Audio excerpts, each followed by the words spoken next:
Hello, people of the world watching vehicle reviews on the internet. Welcome to this, the all-new 2024 Mercedes-Benz CLE 300.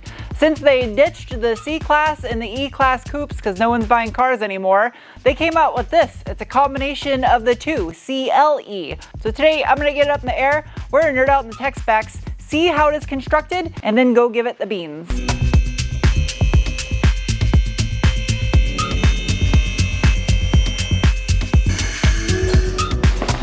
Mercedes-Benz. What is this? Why? That's what happens when you let marketing teams design cars. No, none of this. It is a dual exhaust, and this is the base model, not an AMG, but I still don't like fake tips. Also, fake vent, but at least you'll know who manufactured it. Out back, the CLE 300 utilizes a 5-arm multi-link rear suspension, most of which is constructed out of stamped steel with aluminum knuckles, albeit a little difficult to see. Another plastic shield, more of a stone guard for this link. While there is an upgraded suspension package with adaptive dampers, this one is not equipped with them. It has Monroe struts manufactured in Poland. There's a divorced inboard coil spring. You can also see the upper link is aluminum. There's an additional subframe brace right here to help stiffen things up. What? This plastic. The diff brace, well, the front of it's metal. Being that this is the entry model, it does have an open rear differential, but has brake-based torque vectoring capabilities. Rear anti-sway bar, which is mounted in between the subframe above the rear diff, measures in at approximately 17 millimeter in diameter. The all-new CLE is built upon Mercedes MRA2 platform, and the CLE 300 chassis code C236 weighs in at 4,057 pounds. By no means is this thing a lightweight. Aluminium chassis brace in the center here. You can't see the drive shaft. It's up above the exhaust system, which is fat in the mid-pipe. Stainless in construction, measures in at 70 millimeter in diameter, which is about 2 3/4 inch SAE.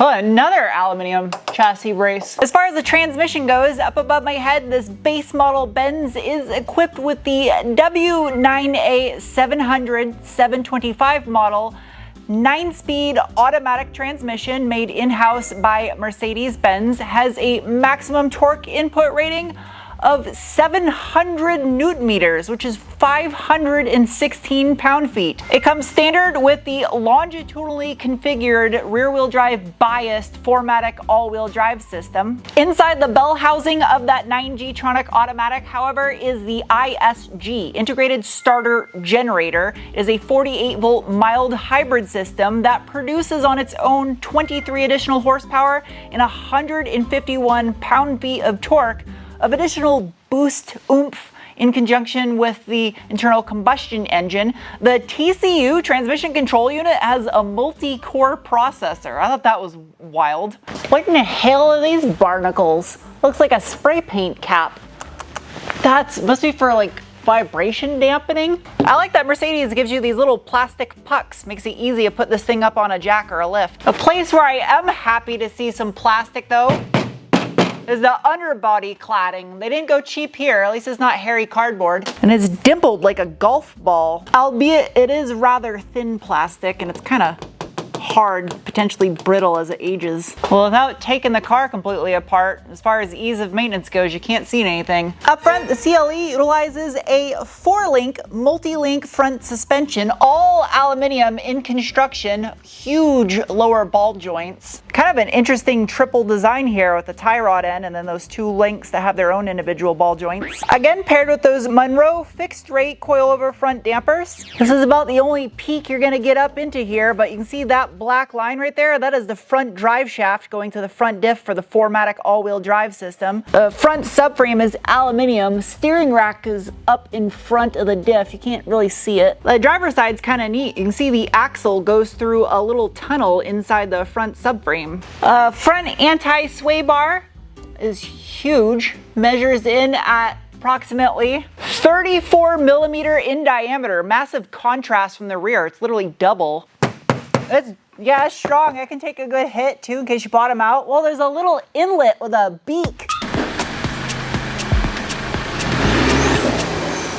All right, time for the braking test. Nothing behind me. Ready, go. Okay, wow. The seat belt got really tight. Mercedes does that in all their vehicles, I think. I actually kind of like it. It's like a... Can you say that again? I'm not talking about you. That braking was just made possible thanks to a 6-piston front caliper with a, as best as I could measure without taking the wheel off, 320 millimeter-ish or 12.5-inch-ish drilled front rotor. The wheels, because this has an AMG line package, are a 19x8 with a positive 45 millimeter offset alloy wrapped in a 245/40 19-inch Continental Pro Contact SSR Mo. I don't know, SSR Mo. A plastic inner fender liner up front. Front bumper vents are functional and that logo just everywhere all over the plastic. There is no active grille shutters in the front bumper, but there is a shtick. Hairy carpet inner fender liner. Out back, things are changed up a little bit. You go down to a single piston caliper with a 290 millimeter-ish or 11.5-inch rear rotor, not drilled like the front. The wheel and tires staggered from up front though. You go up to a 19x9 with a positive 60 millimeter offset wrapped in a 275/35 SSR Mo tire. In the name of science, it is now time to assess the amount of beanage.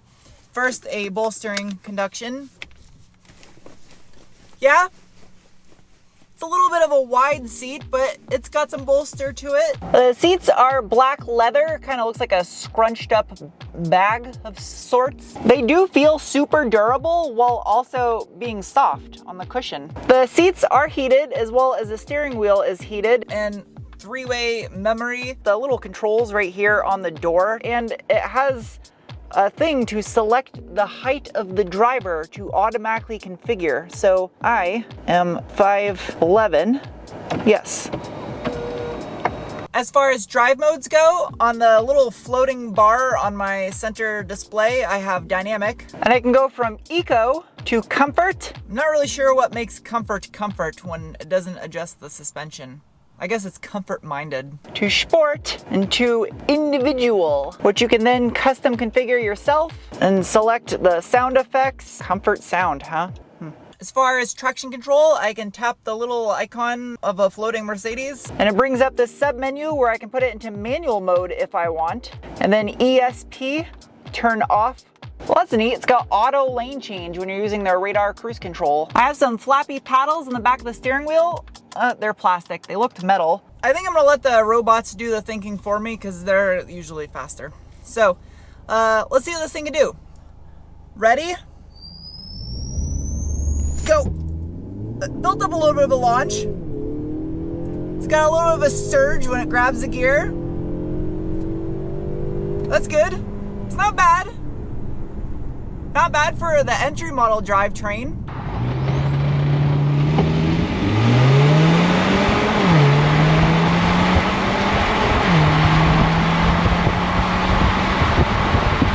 I'd be interested to see this thing on a dyno and see where exactly that hybrid electric motor in the bell housing, the transmission, is filling in any gaps in the power band and adding power to it, because I don't think it's a power multiplier. It doesn't add on the top of the internal combustion engine. Mercedes likes to hide their hood poppers. There it is.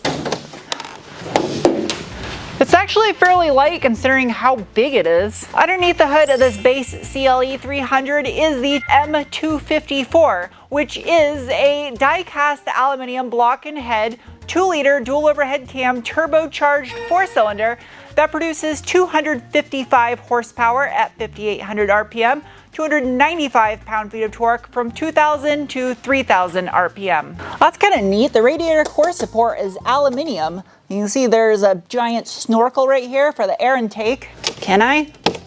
Yes. All right. Is that foam? It is foam. So the ECU is on top right here of a water-to-air charge cooler. You can see it's got a plastic charge pipe in the back, a little rubber flex section. The turbo and the cat are all in one big segment right here on the passenger side. You can see the turbo's here and then it loops around. The cat is directly underneath it. Good luck stealing that one, thieves. Oh, that's rad. The turbo is manufactured in the Netherlands. That's something you don't see often on cars. 2 dual coolant loops, presumably for the water-to-air charge cooler and then the engine and turbo. Oh, that's super strange. What is a hairy cardboard on the front of the engine?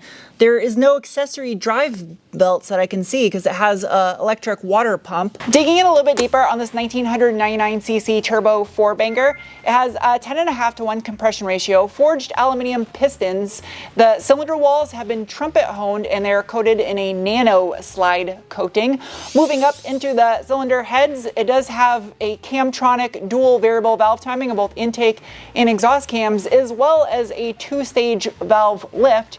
Also has piezoelectric fuel injection, which is direct inject only, no port fuel injection. These super beefy aluminum strut towers, and what's neat is there's actually a brace that ties it into the radiator core support. Brake master cylinder is buried underneath this plastic cover. To be fair, it makes perfect sense keeping it near the wipers. Look at that Rue Goldberg wiper on the passenger side. Very German location for the washer fluid reservoir, just like that. There was a couple little techniques and things under the car material-wise as on the build quality, but under the hood doesn't look too bad.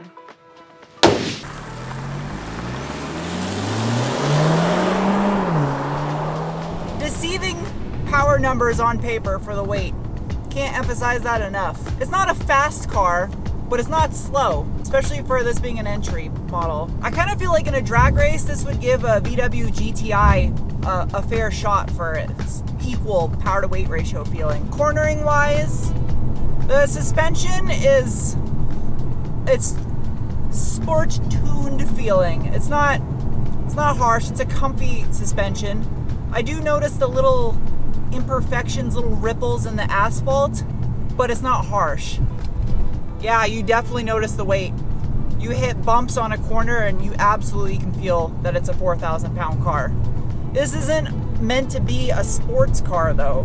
This is meant for your Aunt Patty to drive to breakfast with her friends in. I don't know, just seems like an Aunt Patty type of car. But for this being the entry of the vehicle and knowing that there's only more better performance versions on top of this, this is a great baseline, I feel. I would love to see what the AMG versions are like. I feel a straight 6 in this car, especially with how long the nose is, this just looks like the type of car that should have a turbo straight 6 in it. It's like a Mercedes equivalent of a Mark III Supra. I got a little whiff right there where I was starting to reach the edge level of grip on that kind of off camber corner, and it's slick. It just rained, so the asphalt's slick. That's the downside, and I think even the AMG cars are gonna fall victim to that, is the weight of this thing. The all-wheel drive grip, you don't really notice. It's very neutral feeling. Even like at low speeds when you punch it, it doesn't feel like much of anything. There's not a lot of road feel to the driver. It's kind of numb in that aspect, and just there's not a lot of driver feedback I feel in this car. It's very just soft and kind of cruiser. I do feel like this is a car you could take on a long road trip and it would remain comfortable. Let's try out the manual mode. As far as the downshifts go, punch it. Very smooth gear changes. They're not so much delayed as that there is some torque management happening in there, that the shift just kind of like next gear. It's smooth. Unless you hard launch this thing, there's nothing sharp or crisp or harsh about it. It's just a very smooth, comfortable ride. But the taillights on this thing kind of look like a raccoon. A raccoon car. That's actually a huge trunk for a coupe. The bottom of it opens up. Whoa, that's deep. Holy shit. Well, there's some scaffolding in there. Organizer. There's a side net basket to store kumquats. It's an interesting trunk shape. Reminds me of our early 90s Pontiac Grand Am a bit. How does this, whoa, the headrest goes down when you lift on the latch. That's sick. All right, back seat test. There's no map pockets in the back of these seats. Please don't crush me. That's very gentle. It realized it was going to and it stopped. The seat back is kind of like a sleeveless design. Fabric wrapped plastic with stitching. These actual metal? Yep.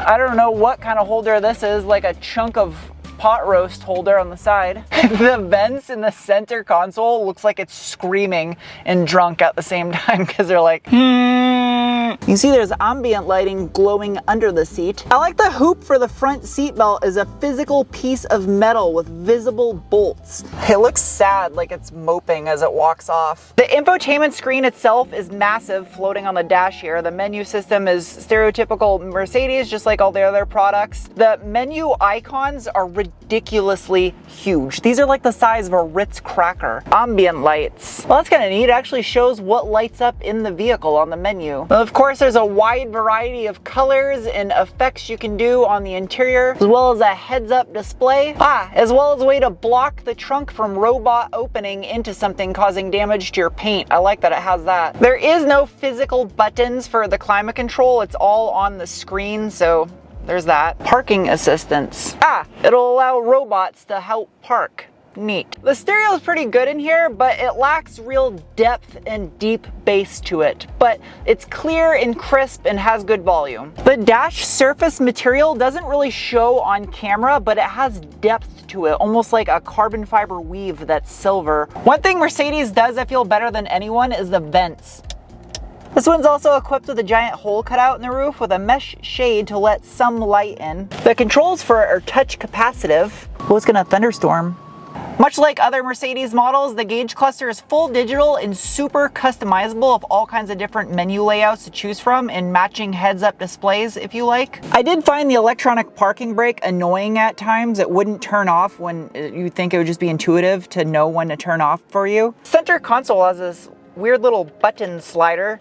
Open that up. The wireless charge cubby for your phone is up inside there and it does fit huge phones. What is... The drink holder is removable. Oftentimes cars that have touch capacitive steering wheel buttons I can't stand. These ones aren't too bad.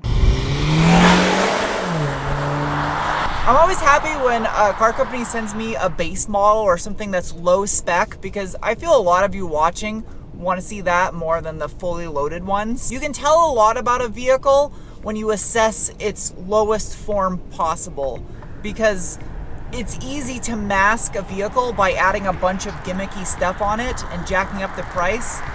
But when you see it in its raw, basic form, then you can really see what it's like. This does have some options added to it, but they're just bumper covers and wheels. When you're driving this car around in parking lots and pulling in and out of a garage, one thing you notice is just how long this car is, especially the nose. It's deceiving because it doesn't feel like a big car driving it. And even though this was supposed to replace the C-Class and the E-Class, it is essentially still an E-Class. That's dimensionally just feels like you're driving an E-Class. This mild hybrid system is completely masked in the fact that you don't even notice it driving the vehicle.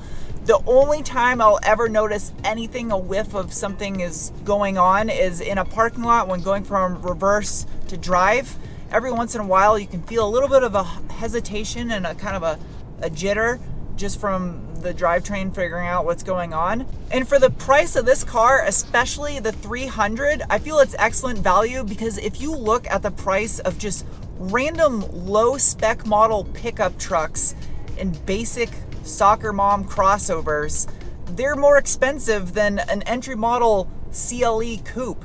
That's insane. And Mercedes hasn't jacked their prices way up like a lot of the other manufacturers have on things that don't really need to cost that much. Now, the performance though that you get for this price, there are better performing cars. I wouldn't compare this against other sports cars, but it's not really a sports car. It's just kind of like a Grand Tour. It's a comfortable, good-looking coupe to cruise in.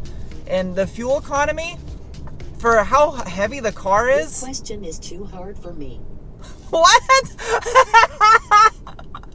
What? I guess it doesn't like me talking about its fuel economy. That was so weird.